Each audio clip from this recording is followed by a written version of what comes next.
Kozhikode ചക്കോരത്തുകുളത്തെ ബി.ജി. Road railway അടിപ്പാത വികസനം ചർച്ചകളിൽ മാത്രം ഒതുങ്ങുമ്പോൾ ആശങ്കയിലാണ് പ്രദേശവാസികൾ.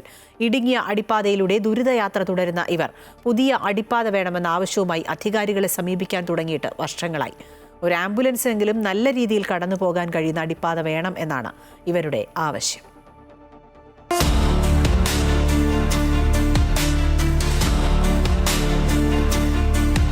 2 മീറ്ററിൽ താഴെ മാത്രം വീതിയും ഉയരവുമുള്ള ഇടുങ്ങിയ റെയിൽവേ അടിപ്പാതയിലൂടെ സാഹസിക യാത്ര തുടരുകയാണ് പ്രദേശവാസികൾ. നടക്കാവ്, ചക്കോരത്തുകുളം, വെസ്റ്റിയിൽ, തോപ്പയിൽ വാർഡുകളിൽ ഉൾപ്പെട്ടതാണ് ബി.ജി. റോഡ് അടിപ്പാതയുടെ പരിസര പ്രദേശം. കണ്ണൂർ റോഡിലേക്കും തീരദേശ റോഡിലേക്കും എത്തുന്ന വഴിയാണിത്. ചെറിയ വാഹനങ്ങൾ മാത്രം കടന്നുപോകുന്ന ഈ വഴി ഒരേ സമയം 2 വാഹനങ്ങൾക്ക് കടന്നുപോകാൻ കഴിയാത്ത അവസ്ഥയാണ്. ഒരാൾക്ക് അസുഖം വന്നാൽ അവരെയും കൊണ്ട് ആംബുലൻസിൽ ഇതിലെ കടന്നുപോകാൻ സാധിക്കില്ല. നഗരത്തിലെ പ്രധാനപ്പെട്ട വെസ്റ്റിയിൽ ശ്മശാനത്തിലേക്ക് ആംബുലൻസിൽ മൃതദേഹം എത്തിക്കാൻ കഴിയാത്ത അവസ്ഥയും ഇവിടെ ഉണ്ടായിട്ടുണ്ട്. അത്തരം സാഹചര്യങ്ങളിൽ വെസ്റ്റിയിൽ വഴി കിലോമീറ്റർ ചുറ്റിപ്പോകേണ്ട അവസ്ഥയാണെന്ന് പ്രദേശവാസി സൂരജ് പറഞ്ഞു. മൊത്തമായിട്ട് ഇപ്പോൾ രാവിലെ ഇപ്പോൾ ഡ്യൂട്ടിക്ക് പോകുന്നവരാണെങ്കിൽ രാവിലെ ഫുള്ള് ഇവിടെ ബ്ലോക്ക് ആയിരിക്കും. പിന്നെ ശ്മശാനം ഇവിടെയാണ് വരുന്നത്. അപ്പോൾ പിന്നെ രണ്ടാമത്തെ കാര്യം വെച്ചാൽ ഒരാൾക്ക് സുഖമില്ലെങ്കിൽ അഥവാ വലിയൊരു വണ്ടി വരണേ തന്നെ ചുറ്റിയിട്ട് വെസ്റ്റിൽ നമ്മളെ മറ്റേ ഗേറ്റ് കടന്നിട്ട് വരണം. ആ ഗേറ്റ് അടവാണെങ്കിൽ അവിടെയും പ്രശ്നമാണ്. ഒരു മഴ പെയ്താൽ പിന്നെ വെള്ളക്കെട്ട് കാരണം അടിപ്പാത വഴി ഒട്ടും സഞ്ചരിക്കാൻ കഴിയാത്ത സ്ഥിതിയാണ്. നിരവധി സമരങ്ങൾ നടത്തിയിട്ടും പ്രശ്നത്തിന് പരിഹാരം കാണുന്നില്ല എന്ന് ബി.ജി. റോഡ് അണ്ടർ പാസേജ് വികസന സമിതി എക്സിക്യൂട്ടീവ് മെമ്പർ സുധീഷ് പറഞ്ഞു. ഒരു അരമണിക്കൂർ മഴ പെയ്താൽ 2 മണിക്കൂറിൽ ഗതാഗതം തടസ്സപ്പെടുന്ന ഒരു യാത്രാ ദുരിതപാതയാണ് സത്യത്തിൽ ഈ അണ്ടർ പാസേജ്. ഇപ്പോൾ എൻ്റെ വീട്ടിലൊക്കെ എൻ്റെ മകനൊക്കെ കാറുണ്ട്. ഞങ്ങളൊക്കെ കാർ ഒന്നുകിൽ റെയിലിലെ പടിഞ്ഞാറ് നിർത്തിയിട്ട് നടന്നു വരികയാണ് ചെയ്യുക, അല്ലെങ്കിൽ ഒരു 4 കിലോമീറ്റർ ചുറ്റി വെസ്റ്റിൽ താണിക്കൽ കൂടെ വന്ന് ബീച്ചിൽ കൂടെ വീട്ടിലേക്ക് കയറുന്നൊരു സ്ഥിരം കാഴ്ചയാണ്. അതുകൊണ്ട് മാത്രമല്ല ഞങ്ങളുടെ സ്ഥലത്തിൻ്റെ ഈ വികസന മുരടിപ്പിൻ്റെ പ്രധാനപ്പെട്ട കാരണം ഈ സ്ഥലത്തിന് തീരെ വിലയില്ലാത്തൊരവസ്ഥയാണ്. നിലവിലെ അടിപ്പാതയോട് തൊട്ടുചേർന്ന് വടക്ക് വശത്ത് പുതിയ അടിപ്പാത നിർമ്മിക്കാനുള്ള സാധ്യതയാണ് റെയിൽവേ ഇപ്പോൾ മുന്നോട്ട് വെച്ചിരിക്കുന്നത്. ഇതിന്റെ സാധ്യതാ പഠനത്തിനായി 3 ലക്ഷത്തോളം രൂപ റെയിൽവേയിൽ കെട്ടിവെക്കേണ്ടതുണ്ട്.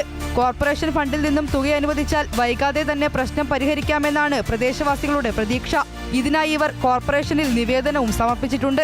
ഈ കാണുന്ന ഇടുങ്ങിയ വഴിയിലൂടെ ദുരിതയാത്ര ചെയ്യുന്ന ഇവർക്കു നേരെ അധികാരികൾ ഇതുവരെ കണ്ണു തുറന്നിട്ടില്ല. എത്രയും പെട്ടെന്ന് പുതിയ അടിപ്പാത നിർമ്മിക്കണമെന്നാണ് ഇവരുടെ ആവശ്യം. ക്യാമറാമാൻ ശ്രീജിത്തിനൊപ്പം വർഷ ഗിരീഷ്, അമൃത ന്യൂസ്, കോഴിക്കോട്. കോഴിക്കോട് ചക്കോരത്തുകുളത്തെ ബി.ജി. റോഡിലെ ഇടുങ്ങിയ റെയിൽവേ അടിപ്പാത കാരണം ജനങ്ങൾ അനുഭവിക്കുന്ന ബുദ്ധിമുട്ട് ചെറുതല്ലെന്നും വർഷങ്ങളായി ഇതിനായി സമരം ചെയ്യുന്ന തങ്ങൾ ഇനിയെങ്കിലും പുതിയ അടിപ്പാത നിർമ്മിച്ചു നൽകണം എന്നും ബി.ജി. റോഡ് അണ്ടർ പാസേജ് വികസന സമിതി കൺവീനർ മിഥുൻ പറഞ്ഞു. ആ പ്രതികരണത്തിലേക്ക്. പക്ഷെ നമ്മൾ റെയിൽവേയിൽ ബന്ധപ്പെട്ടപ്പോൾ അവർ പറഞ്ഞാൽ ഇത് അടിപ്പാതയില്ല, ഇത് പൊളിച്ചിട്ട് ഒരിക്കലും നന്നാക്കാൻ കഴിയില്ല, ഇത് കൺവേർട്ടാണ് എന്നാണ് പറഞ്ഞത്. അപ്പോൾ ഞങ്ങളിത് കോർപ്പറേഷൻ മുഖാന്തരം നമ്മൾ മന്ത്രിമാരെ എല്ലാവരും കണ്ട്, എം പിമാരെ കണ്ടു. ഞാൻ ഡൽഹിയിൽ പോയിട്ട് അവിടെ മന്ത്രിമാരെ കണ്ടിരുന്നു. അപ്പോൾ അതിൻ്റെ ഭാഗമായിട്ട് കുറേ മന്ത്രിമാർ, MLA മാർ, എം പിമാരൊക്കെ ഇവിടെ വന്നു. കോർപ്പറേഷൻ്റെ മേയർ വന്നു. നമുക്ക് കുറേ വാഗ്ദാനങ്ങളൊക്കെ തന്നു, പക്ഷേ ഇതുവരെ ഒന്നും നടന്നിട്ടില്ല. വാർത്തയുടെ വിശദാംശങ്ങളുമായി വർഷ ഗിരീഷ് ചേരുകയാണ്. വർഷ, ദൃശ്യങ്ങളിൽ തന്നെ വളരെ വ്യക്തമാണ് എത്ര ഇടുങ്ങിയതാണ് ആ വഴി എന്നുള്ളത്. അധികകാലം ആ വഴി അങ്ങനെ തന്നെ ഉപയോഗിക്കാൻ കഴിയില്ല എന്നുള്ളതും വ്യക്തമാണ്. എന്താണ് ഇത് കണ്ടില്ല എന്ന് അധികൃതർ നടിക്കുന്നത്? എങ്ങനെയാണ് ഇതിൽ ഒരു നടപടി ഉണ്ടാവുക? അതെ, ഇവരുടെ ഏറ്റവും പ്രധാനപ്പെട്ട ആവശ്യമാണ് പുതുതായി ഒരു അടിപ്പാത നിർമ്മിക്കുക എന്നുള്ളത്. കാരണം ഒരുപാട് വർഷമായി ഇവർ ഇടുങ്ങിയ അടിപ്പാതയിലൂടെയാണ് സഞ്ചരിക്കുന്നത്. ഈ ഒരു ആവശ്യവും ഉയർത്തിക്കാട്ടി ഇവർ പല അധികാരികളെയും കണ്ടതാണ്. മുട്ടാത്ത വാതിലുകളില്ല. പക്ഷേ ഇതുവരെ ആവശ്യം യാഥാർത്ഥ്യമായിട്ടില്ല എന്ന് വേണം നമുക്ക് മനസ്സിലാക്കാൻ. ഒരു പരിഹാരവും ഇതുവരെ ഉണ്ടായിട്ടില്ല. കഴിഞ്ഞ ദിവസം റെയിൽവേ ഉദ്യോഗസ്ഥർ സ്ഥലത്തെത്തി പരിശോധന നടത്തിയിരുന്നു. പുതിയൊരു അടിപ്പാത എന്നുള്ളൊരു സാധ്യത അവർ മുന്നോട്ട് വെക്കുന്നുണ്ട്. അപ്പോഴും പണം കെട്ടിവെക്കേണ്ടതുണ്ട്. അതിനായി കോർപ്പറേഷനെ ഇവർ സമീപിച്ചിട്ടുണ്ട്. ഈ ഒരു തവണയെങ്കിലും ഇതൊരു യാഥാർത്ഥ്യമാകുന്നുള്ള പ്രതീക്ഷ ഇപ്പോൾ ഇവർക്കുണ്ട്. എന്നാലും അതിനൊരു ഉറപ്പ് ലഭിക്കേണ്ടതുണ്ട്. അതാണ് അവർ പറയുന്നത്. നൽകുന്നത് സമയക്കുറവ് മൂലമാണ് ഞാൻ ഇടപെടുന്നത്. വർഷയാണ് വിശദാംശങ്ങൾ കോഴിക്കോട് നിന്ന് നൽകിയത്.